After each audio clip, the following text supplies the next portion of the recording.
सुभाषपा के राष्ट्रीय अध्यक्ष और पूर्व मंत्री ओम प्रकाश राजभर हैं तो समाजवादी पार्टी के साथ गठबंधन में, लेकिन उनकी कई मुलाकातें चर्चा का विषय कई बार बन जाती हैं। अभी उन्होंने मुलाकात की है फिलहाल दयाशंकर सिंह से, जो प्रदेश सरकार में मंत्री हैं।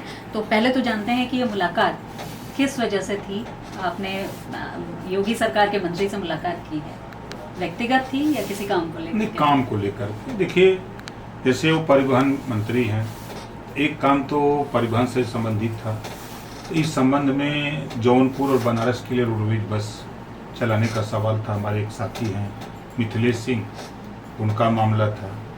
दूसरा, हमारे साथ पार्टी के अशोक यादव, पार्टी के हमारे प्रदेश के नेता हैं, तो उनकी पत्नी शिक्षक। तो 2-2.5 साल के आसपास उन्होंने सर्विस किया, फिर बीच में बीएसएनएल के इन्हीं कारणों से उनको सस्पेंड कर दिया। तो उसको लेके वो कोर्ट गए, कोर्ट ने आदेश दिया कि उनको ज्वाइन करा दिया जाए। तो हमने ये सोचा कि ये बलिया से जीते हैं और बलिया के ही मंत्री माने जाएंगे, तो बलिया का मामला है तो बीएसए से क्यों ना इन्हीं से कहवा दिया जाए। तो उनसे उस मामले को लेके हम गए थे। और तीसरा मामला था, जो हम लोग बलिया जाने के लिए जो पूर्वांचल एक्सप्रेस वे बनी है, तो कासिमाबाद में कट नहीं बना है उतरने के लिए। तो हमने कहा कि भैया आपको भी जाना है, हमको भी जाना है, तो दोनों लोग एक ही जिले के हैं, तो क्यों ना कट बनवा देते हैं। चलिए, इन कामों को लेकर के आप मिले हैं, बलिया के हैं तो बलिया के मंत्री माने जाएंगे, योगी सरकार में मंत्री हैं, लेकिन ज्वाइनिंग कमेटी में भी उनकी बड़ी भूमिका रही है। इस बात को लेकर भी चर्चा होती रही है। तो इस बार भी क्या कुछ सुगबुगाहट तो हो रही है कि बीजेपी के आप करीब जाने की बार बार कोशिश कर रहे हैं, ऐसे सिग्नल दे रहे हैं? नहीं, ऐसी कोई बात नहीं है। देखिए, 2022 के चुनाव के पहले ये ज्वाइनिंग कमेटी के जो अध्यक्ष थे, जो भी थे, चुनाव के बाद उस कमेटी के माध्यम से एक भी सिंगल व्यक्ति की ज्वाइनिंग तो नहीं हुई हुई है, अभी तक नहीं हुई। अभी उस कमेटी की चर्चा भी नहीं हुई चुनाव के बाद।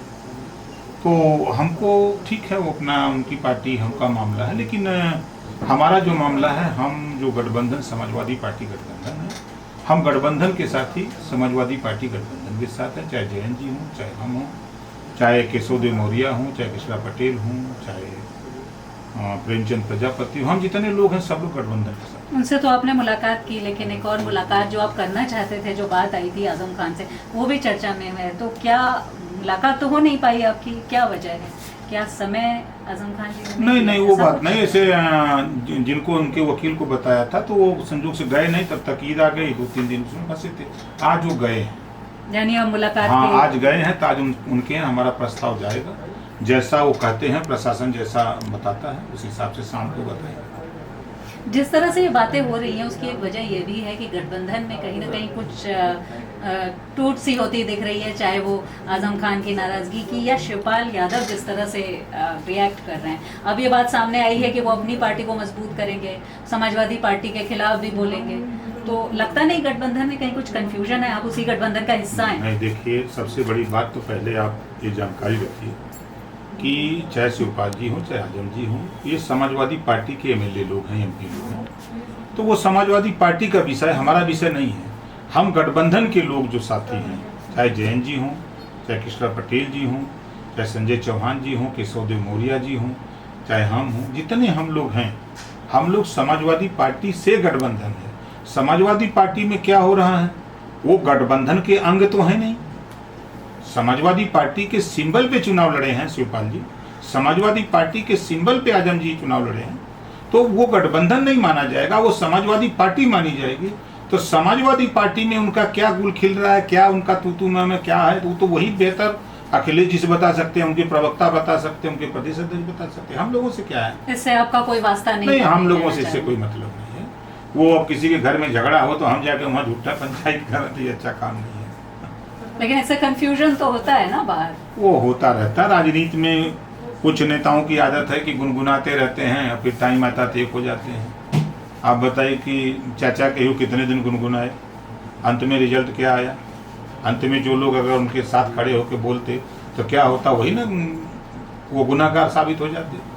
अंत में वो तो चाचा भतीजा हो जाते हैं, हो गए, हो जाते हैं। तो क्या यूं ही वो गुनगुना रहे हैं क्या? नहीं, 22 के पहले जो गुनगुनाहट थी अंत में वो एक हो गई ना। इसी तरह ये गुनगुनाहट चलती रहती है, जब टाइम आता तो नेता लोग दाव लगा के कट से एक हो जाता है। अच्छा, आपने बताया आप काम लेकर के उनसे मिले थे क्योंकि क्षेत्र का काम या जो एक्सप्रेसवे की कट की बात है। एक बात और चर्चा में है वो ये कि जिस तरह से मुख्तार अंसारी पर केसेस हैं, आप उनको भी कुछ राहत दिलाने के लिए सरकार से मुलाकात कर रहे हैं। देखिए, इस बात में कितनी सच्चाई है? नहीं, देखिए इस बात को लेके क्योंकि मामला न्यायालय में है, तो न्यायालय में सरकार क्या कर सकती है? न्यायालय में सरकार कुछ नहीं कर सकती है। सरकार इतना कर सकती है कि उनके जितने झूठ हैं जो है, अब कोई मकान अवैध है तो कहे मुख्तार अंसारी है, कहे ये जमीन है तो कहे मुख्तार अंसारी। झूठ है, खाली नाम, चूंकि मुसलमान होने के नाते नाम जोड़ दिया जाता है। कार्रवाई करो कि एक भी बार मुख्तार अंसारी जी की तरफ से या उनके भाई की तरफ से कहीं आप कार्रवाई किए हो, उनकी तरफ से बयान है कि हमारी संपत्ति हमें गलत हुआ है, कोई बयान आया? ये खाली सिर्फ एक हवा खड़ा किया जा रहा है। हिंदू मुसलमान नफरत जो पैदा की जा रही है, ये सिर्फ हवा है और कुछ है नहीं। जिस तरह से हिंदू मुसलमान की आपने बात की, अभी सरकार अपनी एक उपलब्धि मान रही है कि जिस तरह से लाउड स्पीकर का फॉर्मूला योगी जी का चला है, सड़क पर नमाज भी नहीं हुई, इसको तो उपलब्धि मानते हैं सरकार की आप कि नहीं मानते हैं? 5 साल पिछली सरकार थी, इस बार भी 5 साल नहीं नमाज हुई थी, 5 साल भी तो नमाजें हुई थी। नहीं, इस बार सड़क पर नमाज नहीं हुई है कहा जा रहा है साफ तौर पर। नहीं, सड़क तो लाउड स्पीकर भी उतरवा दिया। हम आपकी बात से सहमत हैं। इस बार इन्होंने सड़क पे नमाज नहीं करने दी, तो फिर सावन में कांवड़ यात्रा क्या सड़क पर करने देंगे?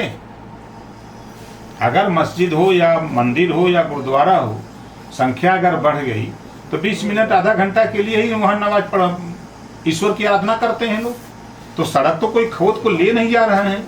5 साल तो नहीं ना खोद के सड़कियाँ लेके चले गए, या 70 साल से सड़क लेके खोद के चले गए। सड़क तो यथावत है भाई, 15-20 मिनट बैठ के आराधना पूजा अपना कर लिए, चले गए लोग, फिर खाली हो गया। तो अगर ये बात का ढिढोरा पीट रहे हैं कि हमने सड़क पे नहीं करने दिया, तो कल भी उंगली उठेगी आपके ऊपर ना, जब सड़क पे कांवड़ यात्रा निकलेगी, नहीं उठेगी सवाल इतना। तो क्या आपका कहना है? नहीं, मेरा जो ढिढोरा पीट रहे हैं तो उसको भी करके दिखाने की सड़क पे नहीं करने देंगे। एक जाति धर्म को टारगेट करके ये काम बताना, उसको भी जरा बताइएगा कि हम ये करेंगे लेकिन ये नहीं करने देंगे। ये सड़क पे कर सकते हैं लेकिन इनको सड़क पे नहीं करने देंगे, ये बताना होगा ना सरकार को। चलिए, तो आखिरी सवाल, गठबंधन में सब कुछ ठीक है, प्रदेश सरकार पर तो अब हमलावर है। ऑल इज वेल, हमारे गठबंधन में कोई दिक्कत नहीं, सब ठीक है। ये झूठा खाली हल्ला है।